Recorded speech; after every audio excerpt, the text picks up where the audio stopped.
On today's Movie Talk, we've got your weekend box office recap, and we're also giving you a review of the upcoming movie Frozen 2, and then on top of that, the release, the Snyder Cut campaign just got a big boost from the stars of the film. We're going to discuss it today on the show.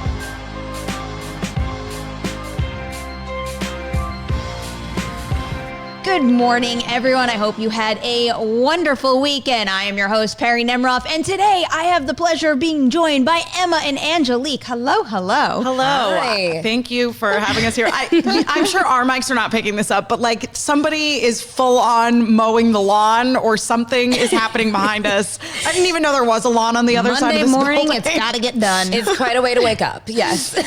I would ask you how your weekend was, but I had the pleasure of seeing you working really hard at Universal for a little bit. I saw you both days this weekend, actually, because I saw you at Frozen on Saturday morning. I feel excessively uninvited because I was at Frozen and I didn't see either one of you. I feel like it's like if you're up in the balcony or you're down below, like you don't ever interact with the other half of the audience. And where did you sit? I was in the balcony. Okay, we were in the balcony okay, too. then there's All right, actually no, no just ruined my whole thing. We missed you, and I'm sad to have missed you. How was your weekend, though? It was lovely. It was a big movie weekend, so it was kind of exciting. It was. That's why I'm kind of excited to get into the box office. A little excited. We had a couple of rough weekends the past few weekends, which, to be completely honest, it bummed me out a bit. But we had one movie kind of pop at the box office this time around. Number one on the list this weekend was Ford v Ferrari with $31 million. Then it was actually Midway at number two with $8.75 million, followed by, not so great of an opening for Charlie's Angels, $8.6 million. Playing with Fire held strong with $8.55 million. And then finally, it was Last Christmas at number 5 with $6.7 million. You guys look at the numbers this time around. What caught your eye the most? Well, it's a lovely surprise, I think, in some ways that Ford v Ferrari did as well as it did, because you look at that and what was it, $31 million? $31 million. I mean, and again, this movie has been getting a lot of Oscar buzz. It's been getting very, very good reviews. We were having a little discussion before the show about how it almost feels like it harkens back to the live action Disney films of the 50s and 60s. You know, I mean, Parent Trap is not the right one that I want to use as a comparison. There's something better than that, but you know the type of movie I'm talking about. But yeah, I mean, but still, I am a little pleasantly surprised to see this movie doing as well as it did at the box office. It's just nice to see anything at this point exceed expectations. And I think the numbers were a little lower than that $31 million going into the weekend. So to see finally something top that, I'm all for it. Yeah. I think there was like a slight underestimation of like NASCAR audiences, IndyCar audiences. Yeah. People that go out and spend money on racing and know a lot about these guys. You know, I'm sure they were first in line. And also, it helped that it was a really good movie. I think overwhelmingly, everyone that saw it, we all thought, that was a really nice time. Good movie, Oscar buzz, and now it's also got the A+ cinema score, and that is something that I think is going to come into play big time, powering it through the next couple of weekends. Because, we do have Frozen 2 opening up this weekend, and that's going to gobble up a lot of the box office. Yes. But it's not so much of a crossover with the audience of Ford v Ferrari. And then you add in the fact that with that Oscar buzz,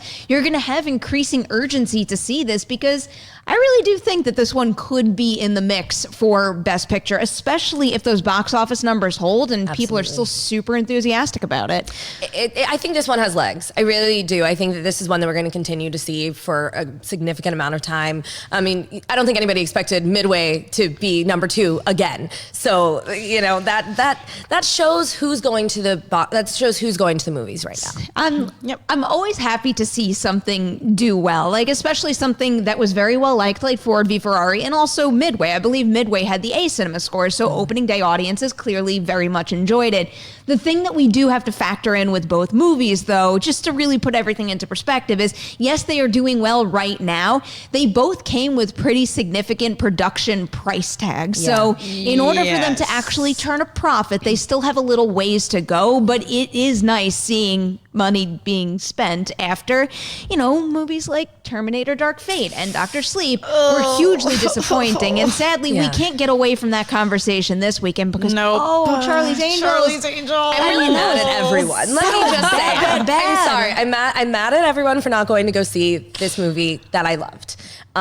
Charlie's Angels is one of those franchises that, you know, it has this nostalgia factor that we all love. The TV show, the 2000 series, I think this was a great addition to that, the way that they furthered this story. Elizabeth Banks did a fantastic job with this film. Kristen Stewart is hilarious. So maybe just, you know, take a little time this weekend to go see it anyway when you don't want to, you know, deal with the Frozen children traffic. See, that is the thing that I worry about, because Frozen, I think, is something that could cut into Charlie's Angels box office a little bit. I totally agree. With the opening being so low. And, you know, if I'm going to bring Cinema Score back into the conversation, you know, a B is still pretty good. Yeah. But a B can't compete with an A+ like Ford v Ferrari. And I do have a feeling Frozen 2 is going to score very high as well. So this one might be in even more trouble going forward, if that's even possible at this point. Yeah, it is. It's this sort of frustrating thing that's happening, because I feel like after I saw Terminator Dark Fate, I thought, you know what? I think this movie might just like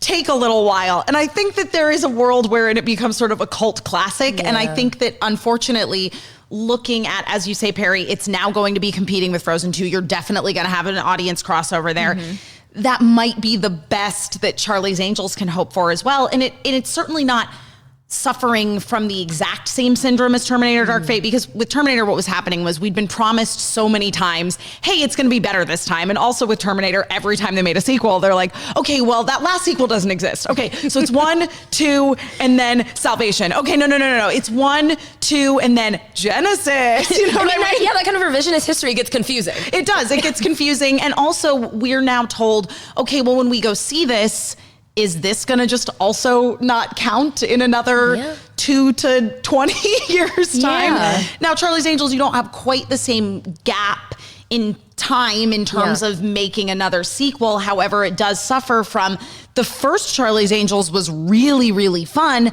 Second one, not quite as well reviewed. So I think there was a little bit of a, well, why are we doing more Charlie's Angels? Is this even relevant anymore? I actually think we're far enough removed from that second film that that's not as much of an issue. Sure. I think it's more of a conversation of, you know, just kind of like gauging the temperature of the room and realizing that maybe moviegoers are sick of these reboots. Maybe they don't want the same thing. That's what I got on my social media, was just constant, like, why are we rebooting it? And I was like trying to defend the film. I was like, well, it's not really a reboot, it's a continuation. Yeah. But even still, that's not how average audiences are seeing it. So I think this is an interesting conversation then, and one that I'd be curious to get your opinions on. Do you think, because I think that their thought process behind this was, let's make a Charlie's Angels film because built-in audience. Studios don't often take risks anymore on original stories. So we're giving it the Charlie's Angels name in hopes that we're going to attract an audience. Do you think you might have actually attracted more of an audience if it was just a female action film? I am very much starting to think that might be the case. The other really interesting thing about this conversation is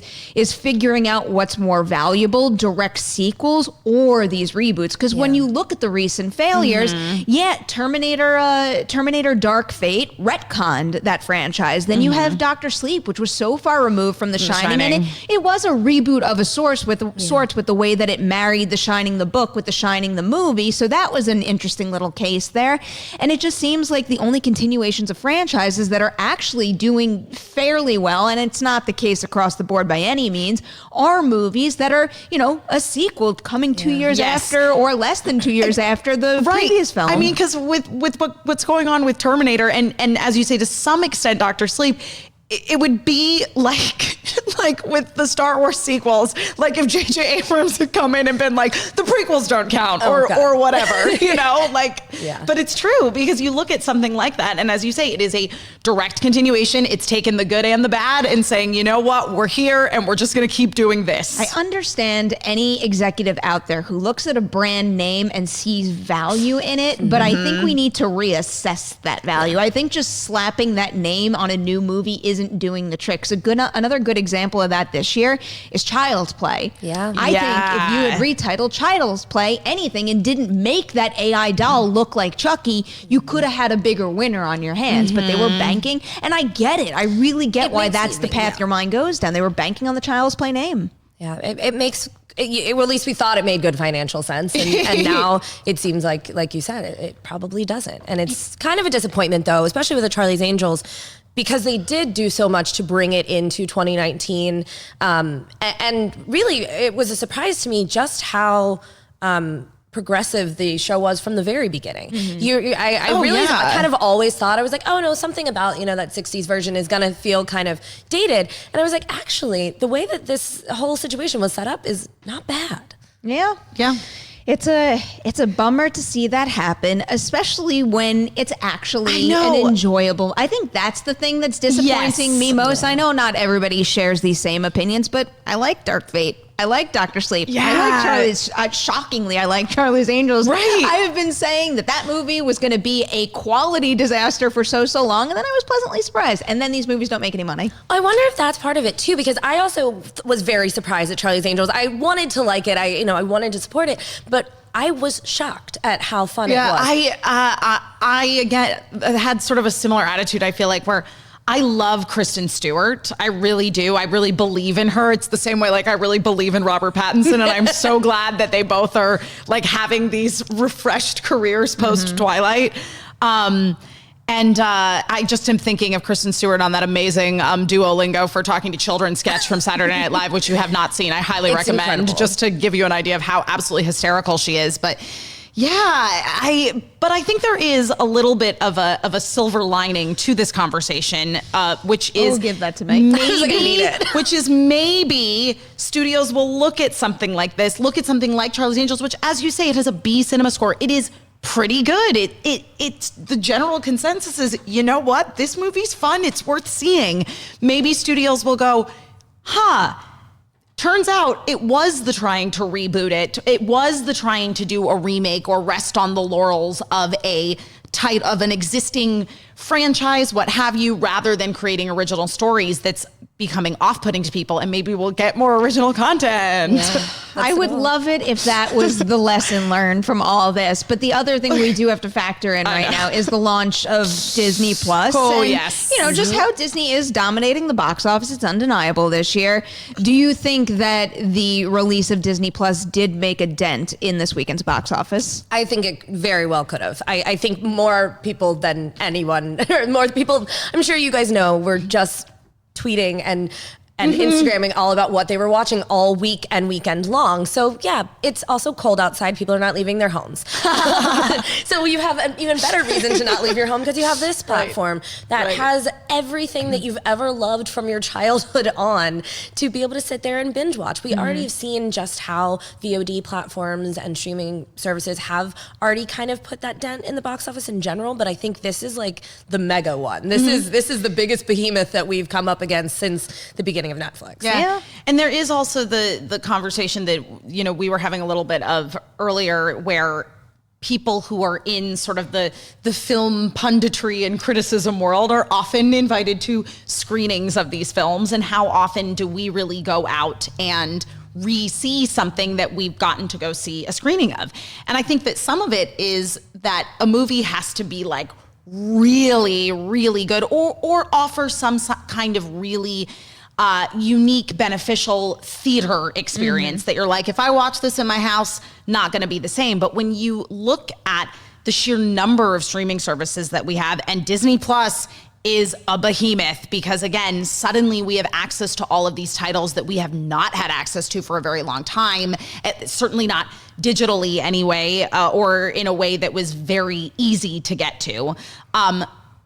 If you see a movie in the movie theater, you think to yourself, well, I don't need to see it again, because in, 3 to 6 months time, it's probably just going to be on one of the many streaming services that I am already subscribed to. Yeah. So I think that is part of the conversation as well. Yeah, it's very difficult to assess weekend one and what that means long term, but it's no doubt going to be a very interesting conversation over the next couple of months and next couple of years, because we are going to see the long-term impact of not just Disney Plus, but all of the streaming services on the box office soon enough. But we do have to hit one especially bright spot in the box office right now, and that's Joker. It has officially crossed the $1 billion mark, which is it's incredible, and I applaud it so much.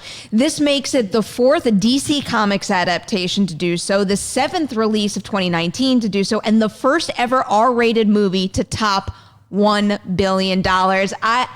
I applaud it all day long. Yeah. I think that when you look at, especially what we were talking about earlier, what they spent on that movie, and yes, I know you have a reliable brand in DC, a familiar character name in the Joker, but when you look at the risk that they took in with that movie and how well it paid off, I applaud you, and I hope every studio out there looks at this success and says, maybe we should try something a little different.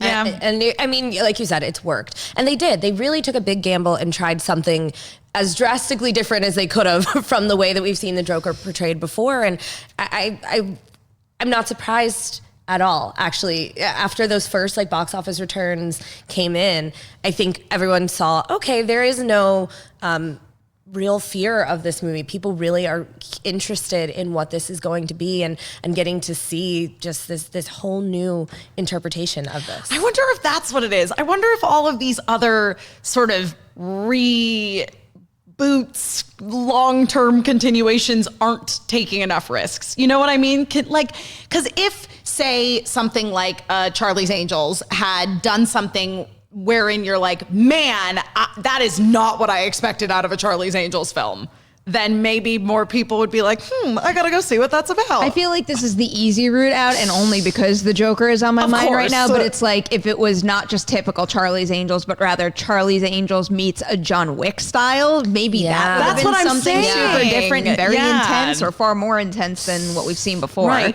Well, it's kind of like a great idea. Do you remember? This is going to be a weird left turn. Years ago, there was this Power Rangers short released. That Katie Sackhoff was in. That was very, very serious. And I went, I would watch a whole movie of this. That was the Adi Shankar short. Yes. I quite enjoyed that. But that's what I'm saying is that I think, and people were generally very, very positive towards that. So maybe that is the key, is taking these known characters, these known sort of basic story premises and making them something totally unexpected. I would be very open to that, or at least seeing how that would pan out from now on. Internet, we ask you to please take charge of this. Please do. Right now, we're going to move on to a movie talk movie review right now, because the three of us were lucky enough to see Frozen 2 this weekend.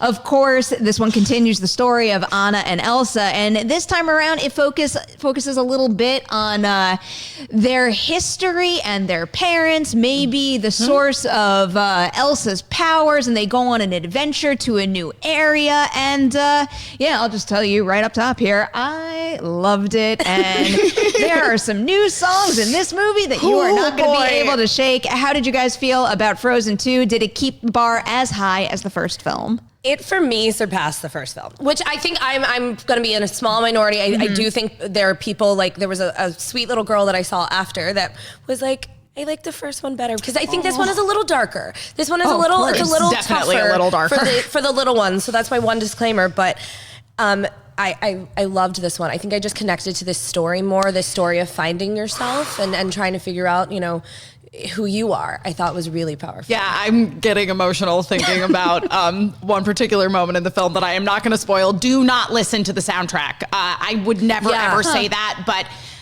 if you can experience this one moment because it's in a song on the screen for the first time, I cannot recommend it enough.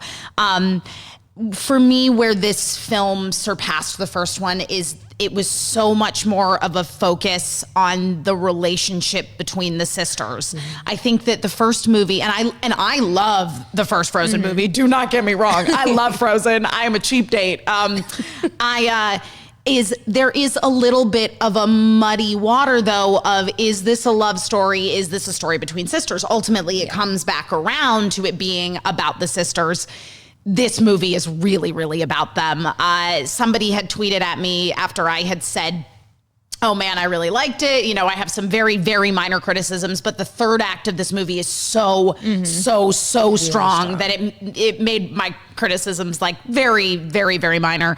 And their big question was, does Elsa get more screen time? Because they felt like she didn't get enough screen time in the first film, even though it was sort of Yeah, I mean, Anna did get a little more of the... But she was like the anchor. Like I feel like she's the one who they kind of leaned more heavily on to introduce us to this whole world. She was the full protagonist of the first one. Exactly. Sure. Whereas, I mean, I will say Elsa gets a lot of screen time in this, and they do really, really right by her. And it was so great. The new songs are really fantastic. I mean, and like I know we've all heard I didn't that think one. it was possible to get another Let It Go, but I did not stop whistling because I can't sing for my life. I did not stop whistling. And it was the same effect that same song had on me at D23 and all over again. And there's no doubt that I'm going to be listening to that song in particular, amongst many others, but that one was the favorite in my free time. Yeah, I will say that, and I'm like,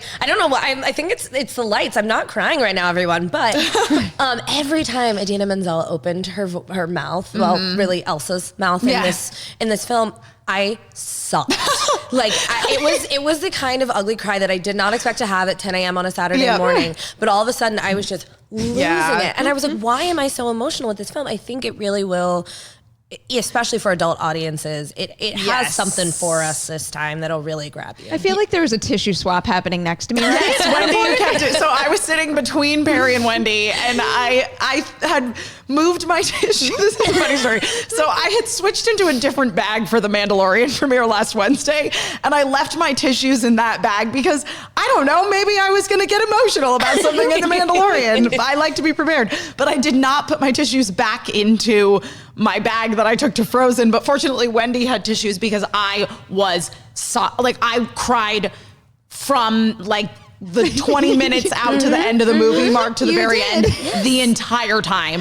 I'm with you. There's just I still to this day like get emotional when I think about the song Let It Go, and Elsa's got like 2 songs like that in this movie, and it's waterworks. There were a couple of very emotional moments in this. I mean, even in the first one, even though I do think that Anna was more the lead than Elsa, and it was obviously a heavily romantic storyline, it's always been the sister stuff that really has gotten to me, probably because I have a sister. But going from that first film and seeing how their journey matures in this and how it's still it's like the first movie passes the baton to this one with certain themes and ideas. But when you realize how the two of them need to mature in different ways in this movie in particular, it really does give it a light, fun adventure that I think kids are still going to be able to enjoy. Yes. But if you have relationships similar to this in your life, it gives you something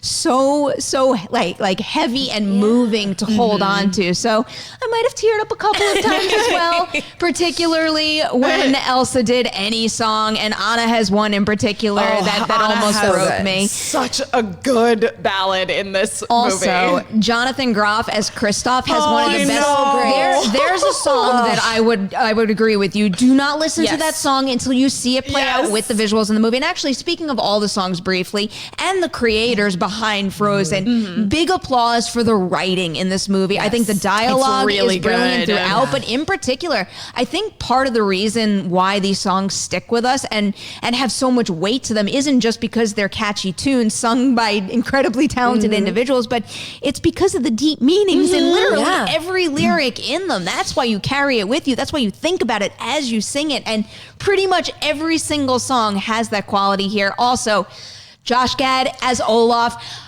Like, I know what winds up happening with Olaf. You see him the first time, the kids love Olaf. They got those toys that you squeeze him and he says the same lines over and over, and it gets a little annoying.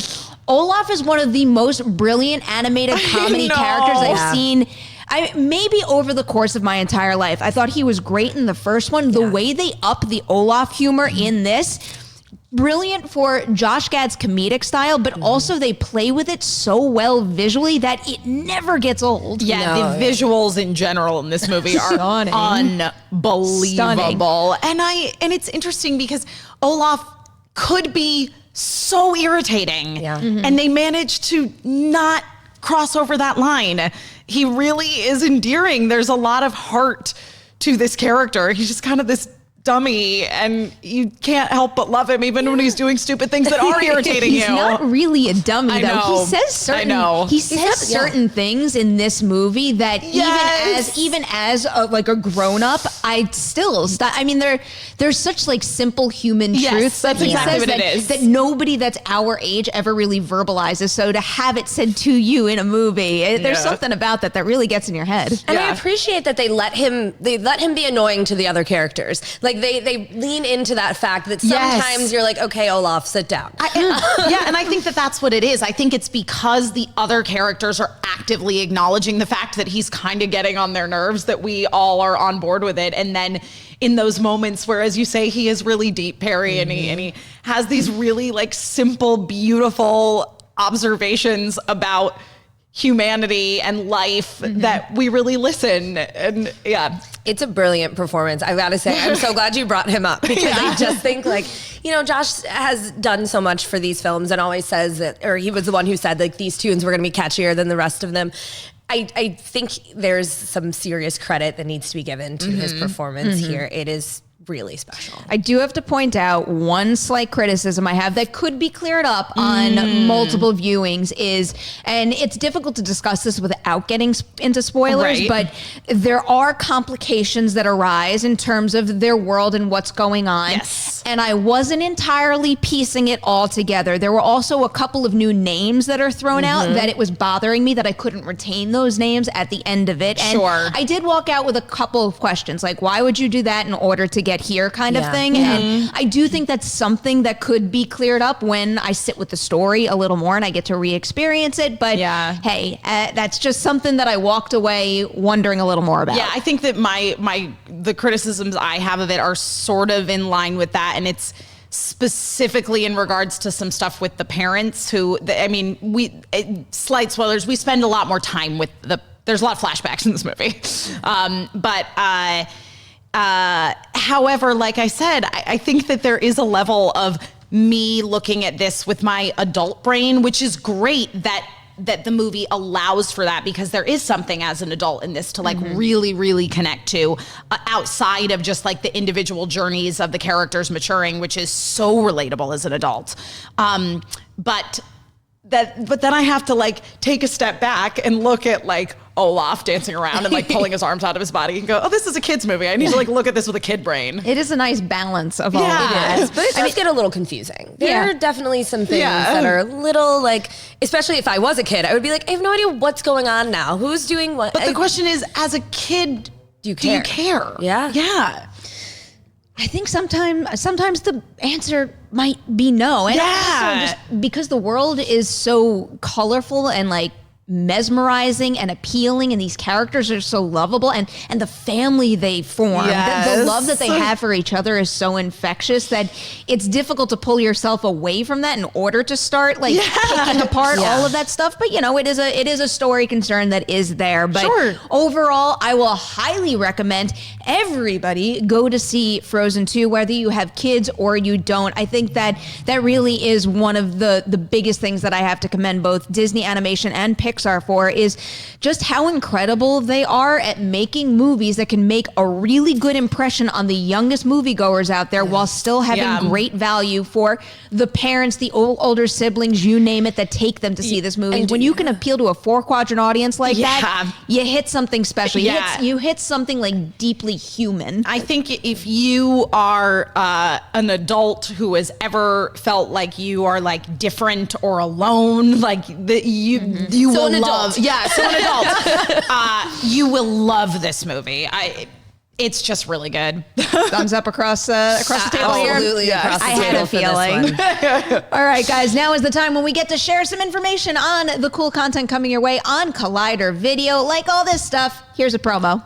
Hey everyone, John Roca here, the host of Collider Sports Time. Well, if you've been watching us every week, we break down the latest and the greatest in the world of sports, talk about the big issues, the big games, all of it with a rotating band of guests like Matt Nose and Josh McCouga. We've had Taylor Bashadi on. We've had so many great guests. Now, if you want to see more of Sports Time or you want to try it out for the first time, remember to subscribe to Collider Sports YouTube channel for all the sports goodness. Hey guys, Riley here, and let me tell you about Rule of Two. You looking for a Star Wars fix? Well, Rule of Two is is that show. It drops on Collider Video's main YouTube channel, as well as on Podcast One's Jedi Council feed. So go over there, subscribe, share it with your friends. It's hosted by myself and Mark Fernandez. We talk everything in the Star Wars universe with a lot of deep dives and a lot of conversations that go all in. You know what to do. Subscribe, join us there, and rise.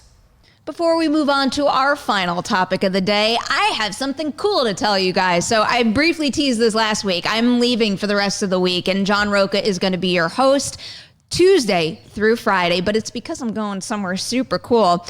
I am going to Cabo for the Jumanji sequel junket, and I'm so excited for a whole bunch of reasons. A cool location, but we also get to do cool things and talk to cool people there. I'm gonna move my coffee out of the way for this because this might be an unbagging disaster right now, but they just sent this bag over, and it's got like a cool Jumanji emblem there, and we got some fun stuff in it. Or at least I think we do. First, okay, so first I think we have a graphic so you guys can actually see this. So this is just like a little, like a preview of what we're gonna do. And if you look at level 5 says jump. Oh my God. This is amazing. The greatest thing That's about really cool. November 2019 for me is that I am going to tick 2 major bucket list items off of my list, and it was running a marathon, which I just did. Yay, And Perri. because of this junket, I'm going bungee jumping. And I'm so excited. This looks like it is from a Sega Genesis game yeah. from 1991, It and makes I'm me so happy. obsessed with it. This is going to be amazing. We got like a couple other things. We got some tools to take. This is like your survival kit, so they're encouraging us okay. to take this on our like outdoor adventure day, I which is got bungee it. jumping, and I believe we're going on ATVs as well. my gosh. Something for the video game right here. Ooh. Emma, you would be interested Yes, in I that. would. What else? And we've got man. a bag tag.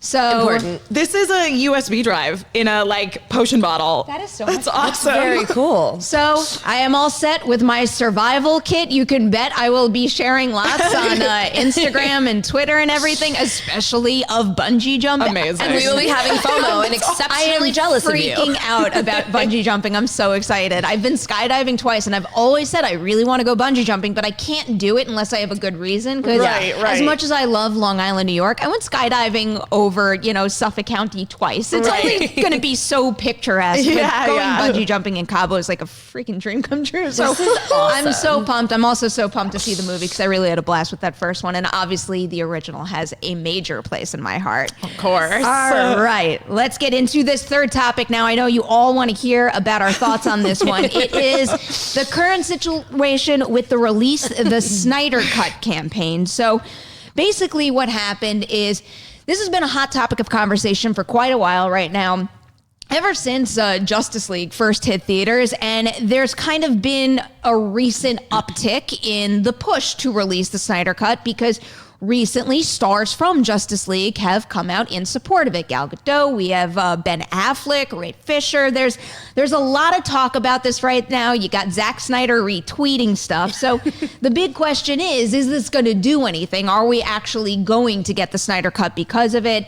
THR did run a recent article, and they're saying that no Snyder Cut announcement is imminent, but I don't know, even though that might be the official word that they got us from a source for now, I think releasing the Snyder Cut on HBO Max would be an absolutely genius move, and any Warner Brothers exec should be taking it seriously. And I would also find it extremely strange if all the stars came out in support of this and it didn't happen. But that's just me. Placing my bets here. No, it seems like there's something happening if we're now getting the people that are involved to actively go for it and actively say this. And the fact that Zack Snyder has actually gotten into this conversation now over the last couple of days, I think is a good indicator that there's something brewing. Yeah, I'm on the HBO Max train 100%. That was exactly what I was going to bring up, because if you're looking at the streaming wars that are currently going on, obviously HBO has got a lot of banger series that people are signing up for. You got your Game of Thrones that people might want to rewatch. ending, whatever you thought of the ending aside, things like Barry and Euphoria. There's like HBO has so much great content. And Succession. And I'm so excited that people might start watching some of the really great shows that are on Cinemax with HBO Max. If you guys have not watched Warrior or Banshee, they are so freaking good. And then I think Josh McCouga was a big fan of The Nick, which is another Cinemax series. Like, there's really great content there, but they don't have that hook like a Disney Plus does. Like, here's everything from your childhood and a new Star Wars show. This to me feels like it could be a Obi-Wan situation of there were all those conversations going on around it for so long. And of course, Disney and all involved parties already knew that that was going to ultimately be a Disney Plus series. I feel like this is secretly already in the works. So, correct me if I'm wrong, all three of us think that it should happen, that they should release the Snyder Cut. I think that yes, one way or another, even though I personally don't care. I just want people to stop talking about it. Admittedly, I didn't care for a while, Same. and now I kind of do, because too. I think when, like my peers on Film Twitter are talking about it so much, there's something about it that seeps in, and the more we talk about it, the more I'm like, if so many people out there want it, and if the creatives are okay with it, give it to me. Now I'm curious. Well, and it's this bigger conversation that's going on now about like the distribution of art via, be it physical mediums or digital streaming medium. It's that whole idea of taking a piece of art that has already existed and constantly revising it. I know I keep coming back to Star Wars, but this is something that we've seen with Star Wars quite a lot of. It keeps getting redone. That one, the Han shot first scene has been re-edited, I think 65 times at this point. But why not put it all out there? Yeah, I like the idea of it being in some way like an alternative vision. I think I think the reason why I was not for it at first was because it was like, this is the movie that we got, like it or not. Sure. I don't love the idea of like pitting them against each other, and I felt like that's kind of what fans were doing at first. And I agree with you on that. If the creatives behind it are all for this, I think we should see it. I'm all for the idea of letting content creators get to put out the content that they created. And there's so much red tape involved in getting a movie distributed, and so many notes from the studio and things like we all know that, especially recently we've seen how that affects what a creator gets to do. But I'm like, okay, if you guys really think you have something special here that we should get to see, I'm so a lot more curious to like hear like what Joss Whedon has to say about this. Well, I mean, that's my next question. Yeah. What are the potential cons to releasing it? What could be the things holding them back from actually going forward with this? And I think one might be, I don't know how Joss Whedon would feel about it, and I don't want to put words in his mouth, but I might suspect that, hey, it doesn't feel good when there's a demand for a different cut. I don't know. Maybe they're concerned about their relationship with him. Do you see any like really big negatives for them to go forward with this that could, hurt them and maybe their relationship with certain filmmakers? I mean, ultimately, if you are, it's that double-edged sword of, I think that if all parties are on board, let's just put all art out there, and then people can consume whatever they want to consume, and then they like it. But just whichever version resonates more with them, shall we say. The issue is, because that has not necessarily been common practice, you get into the territory of, if they put this out there, then from a certain point of view, you could say that Warner is saying, well, this version doesn't count, or we don't respect this version. You know what I mean? Like, it's murky waters. I see what you're saying about like setting a precedent. Like, they're kind of scared to be like, you also don't want to be like too reactive to fans either. Like, yes, there is such thing as too much fan service, because I think I get what you're trying to say. I feel like the fact, though, that if the narrative plays out as we're discussing it and you release the Snyder Cut on HBO Max, personally, I feel like there's enough of a divide between streaming and theatrical that wouldn't necessarily be the biggest issue. And also, I mean, again, this is just something that's the way that I've kind of compartmentalized this type of story in my mind, but these kinds of alternate cuts feel so specific to Zack Snyder to me that I'm that is not wrong. This is just the norm, and I've been okay with it in the past, so why not do it again? Yeah, I think it is. It's more about not wanting to send mixed messages, I think, on the part of Warner than it is. So, because again, like I'm totally in the same boat as you of, well, this was what was released theatrically, and this is what came out. This is what we have on HBO Max now, and you can still get what was released theatrically. It's like Blade Runner. There's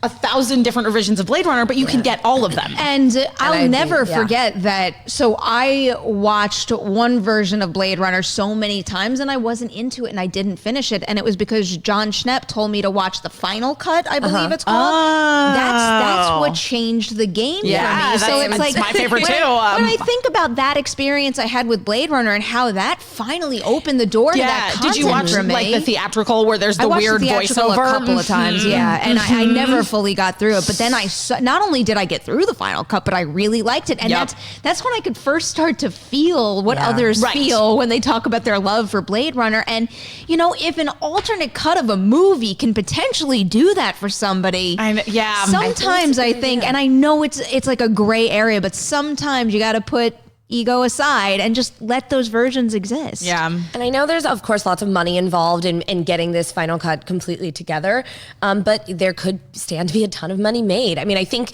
there was some, on Warner's end, there's some fear of, re-releasing something theatrically because the first one underperformed. Yes. And then it's a question of how does releasing it on streaming kind of offset that cost of making sure this cut is good? Yeah. I don't know. And I think that as soon as if we get into a territory of Warner doing a wide theatrical release of this cut, then it's a different conversation. But so long as it is what the internet is theorizing that it's going to be an HBO Max release, I think we're in okay territory. I really do think that the theatrical release is never going to happen. Yeah. I think if anything, if they release it on HBO Max, it would be a very, very limited, like one-time only engagement.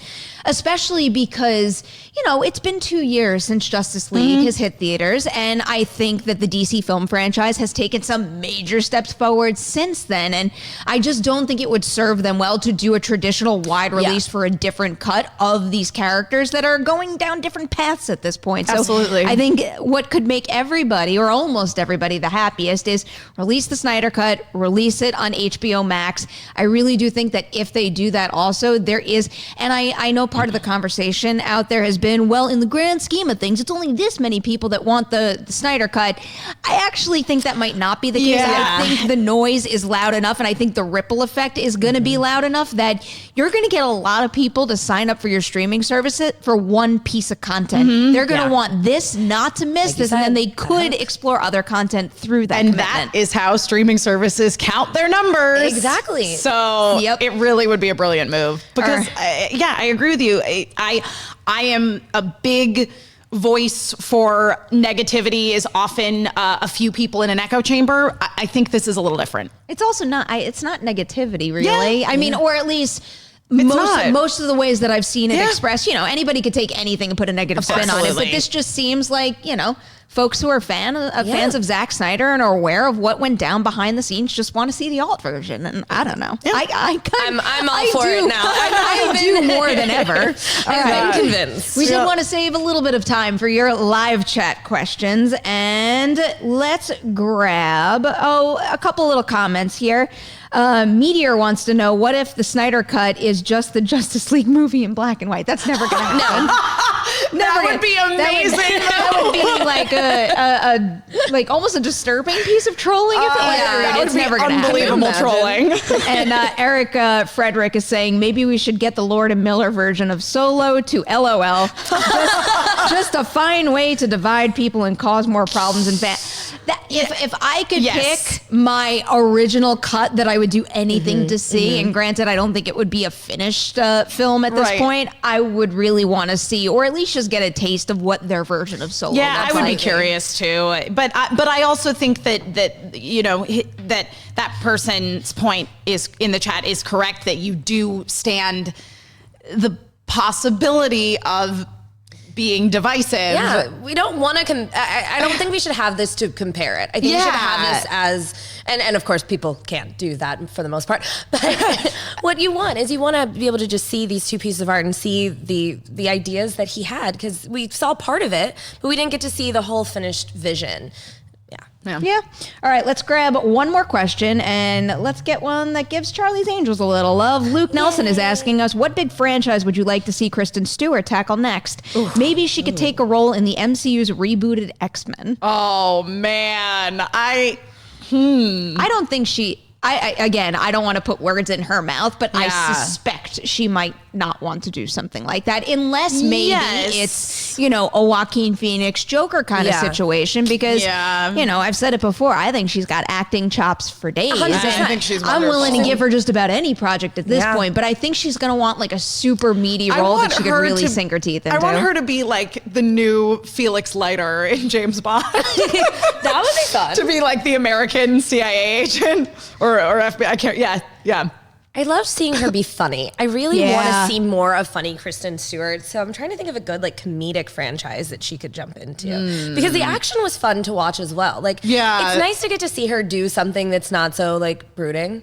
She's great at that. We all know this at this point, but she's very funny. Fun. Well, how about we throw franchises out the window and have her start something new? Yeah, she can. A comedy. I mean, she's got the star power. I know it didn't really pan out box office wise, but people really like her. Yeah. And I think that if we started something new, or maybe something with some sort of really attractive high concept where she's the headliner, I feel like that could be the pairing of things to maybe kick off a completely different type of series. Yeah, I think so. I like seeing some romance for Kristen too, not the Bella version, because there was so much talk about, whether or not this Charlie's Angels was the most queer Charlie's Angels yet. And it's not really, but they kind of hint towards some things, and it would be nice to get to see someone who has said that she was told in her career that she couldn't be who she was, get the opportunity to do that on screen and it be in a big flashy franchise. And I think it would be really cool. Yeah. All right. Well, we're rooting for Kristen Stewart to pick up something super interesting next. Before we say goodbye, where can everybody find your work on the internet briefly? I am all over the internet at my name, Emma Fyffe, wherever Emma Fyffes are sold, Instagram, Twitter, etc. I also have a website. It's emmafyffe.com to just keep really on brand.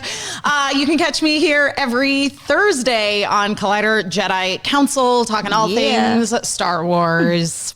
And Angelique. That's that.